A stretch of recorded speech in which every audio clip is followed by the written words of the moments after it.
#ask Dr. John Watts అని type చేసి మీ questions అడగండి, తప్పకుండా రిప్లై చేస్తాను.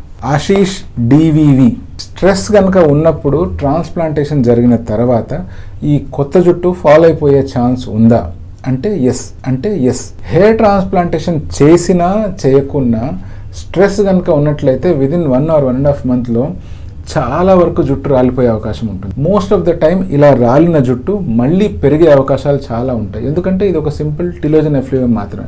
బట్ మీకే గనక ఫ్యామిలీలో బాల్డ్నెస్ హిస్టరీ ఉంది అనుకోండి, అటువంటప్పుడు ఈ సింపుల్ స్ట్రెస్ వల్ల అవుతున్న హెయిర్ ఫాల్ కాస్త బాల్డ్నెస్కి ట్రిగర్ అయిపోయి మీకు అర్లీగా బాల్డ్నెస్ డెవలప్ అయ్యే ఛాన్స్ ఉంది. ఇప్పుడు మీరు అడుగుతున్న పాయింట్, స్ట్రెస్ వల్ల కూడా ట్రాన్స్ప్లాంట్ చేసిన వెంట్రుకలు ఫాల్ అవుతాయంటే ఎస్, ఫాల్ అవుతాయి.